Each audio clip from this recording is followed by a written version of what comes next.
कृष्ण ने आज भी हम सबको एक इस रूप में अवसर दिया।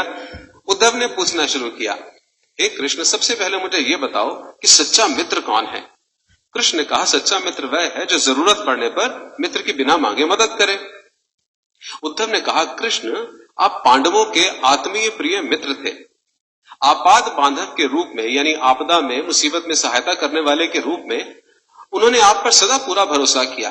कृष्ण, आप महाज्ञानी हैं, आप भूत, वर्तमान और भविष्य के ज्ञाता हो, किंतु आपने सच्चे मित्र की जो परिभाषा दी, आपको लगता नहीं कि आपने उस परिभाषा के अनुसार कार्य नहीं किया? आपने धर्मराज युधिष्ठिर को द्यूत क्रीड़ा यानी जुआ खेलने से क्यों नहीं रोका? ठीक है, आपने उन्हें नहीं रोका, लेकिन आपने भाग्य को भी धर्मराज के पक्ष में नहीं मोड़ा। आप चाहते तो युधिष्ठिर जीत भी सकते थे। उसके बाद जब उन्होंने अपने भाइयों को दांव पर लगाना शुरू किया, तब तो आप सभा कक्ष में आ सकते थे। आपने वो भी नहीं किया। उसके बाद जब दुर्योधन ने पांडवों को सदैव अच्छी किस्मत वाला बताते हुए द्रौपदी को दांव पर लगाने को प्रेरित किया और जीतने पर सारा कुछ वापस कर देने का लालच किया, कम से कम तब तो आप हस्तक्षेप कर सकते थे। अपनी दिव्य शक्ति के द्वारा आप पासे धर्मराज के पक्ष में मोड़ देते।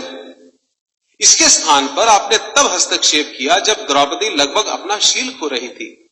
तब आपने उसे वस्त्र देकर द्रौपदी के शील को बचाने का दावा किया। लेकिन आप ये दावा भी कैसे कर सकते हैं कृष्ण? उसे एक आदमी घसीटकर हॉल में लाता है और इतने सारे लोगों के सामने निर्वस्त्र करने के लिए छोड़ देता है। ऐसे में एक महिला का शील क्या बचा? आपने क्या बचाया कृष्ण?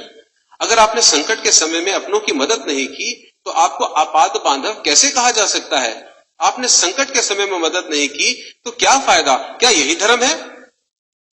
इन प्रश्नों को पूछते हुए उद्धव का गला रूंध गया और उसकी आंखों से आंसू बहने लगे।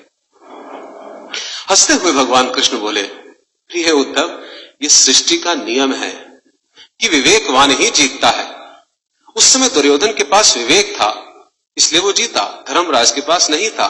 यही कारण था कि धर्मराज पराजित हुए।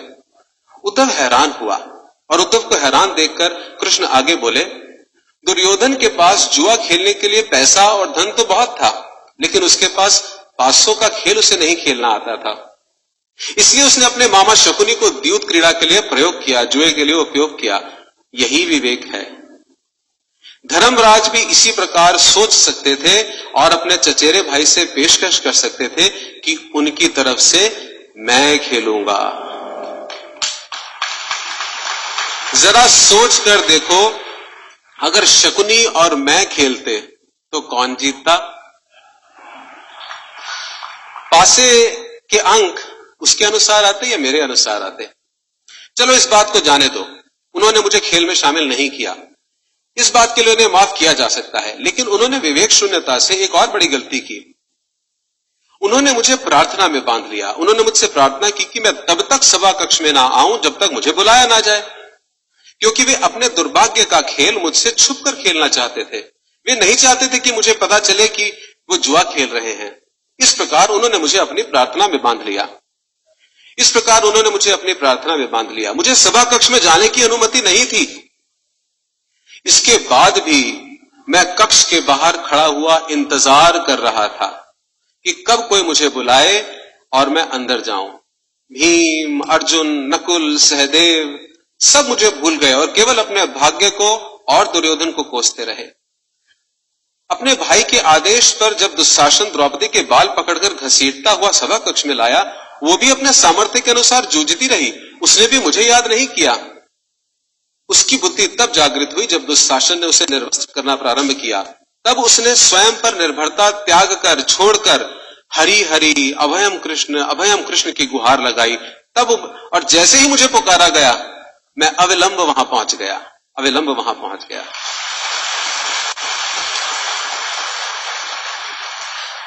अब बताओ इसमें मेरी गलती क्या है? उद्धव बोले, कान्हा, आपका स्पष्टीकरण प्रभावशाली अवश्य है, किंतु मेरी पूर्ण संतुष्टि नहीं हुई, जैसे हमारी नहीं होती। क्या मैं एक और प्रश्न पूछ सकता हूं? कृष्ण की अनुमति से उद्धव ने पूछा, इसका अर्थ ये हुआ आप तभी आओगे जब आपको बुलाया जाएगा? क्या संकट से घिरे अपने भक्त की मदद करना आपका कर्तव्य नहीं, आपको स्वतः नहीं आना चाहिए? कृष्ण मुस्कुराए और सुनिए, देखिए अब सिद्धांत आ रहा है। कृष्ण मुस्कुराए और कहने लगे, उद्धव, इस सृष्टि में हर एक का जीवन उसके स्वयं के कर्मफल के आधार पर संचालित होता है। ना तो मैं इसे चलाता हूं और ना ही इसमें हस्तक्षेप करता हूं। मैं केवल एक साक्षी हूं। मैं सदैव तुम्हारे नजदीक रहकर जो हो रहा है उसे देखता हूं। यही ईश्वर का धर्म है। वाह वाह, बड़ा अच्छा कृष्ण, बहुत अच्छा। इसका अर्थ यह हुआ कि आप हमारे नजदीक खड़े होकर हमारे सभी दुष्कर्मों का निरीक्षण करते रहेंगे, हम पाप पे पाप करते रहेंगे और आप हमें देखते रहेंगे। आप क्या चाहते हैं कि हम भूल करें, पाप की गठरी बांधते रहें और फल भुगतते रहें? ये सब किसने कहा? उद्धव ने। कृष्ण बोले, उद्धव, तुम शब्दों के गहरे अर्थ को समझो। जब तुम समझकर अनुभव कर लोगे कि मैं तुम्हारे नजदीक साक्षी के रूप में हर पल हूं, तो क्या तुम कुछ भी गलत कर पाओगे?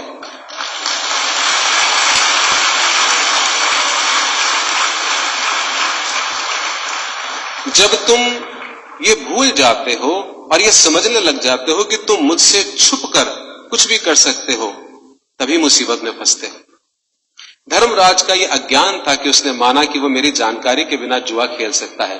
अगर उसने ये समझ लिया होता कि मैं प्रत्येक के साथ हर समय साक्षी के रूप में उपस्थित हूं, तो खेल का कुछ और रूप होता। भक्ति से अभिभूत उद्धव मंत्र मुग्ध हो गए और बोले, प्रभु, कितना गहरा दर्शन आपने दिया, कितना महान सत्य है। प्रार्थना, पूजा पाठ तो और ईश्वर को अपनी मदद के लिए बुलाना, ये हमारी भावना और विश्वास है। जैसे ही हम ये विश्वास करना शुरू करते हैं कि ईश्वर के बिना पत्ता भी नहीं हिल सकता, हमें साक्षी के रूप में उनकी उपस्थिति महसूस होने लग जाती है। गड़बड़ केवल तभी होती है जब हम इसे भूलकर दुनियादारी में डूब जाते हैं।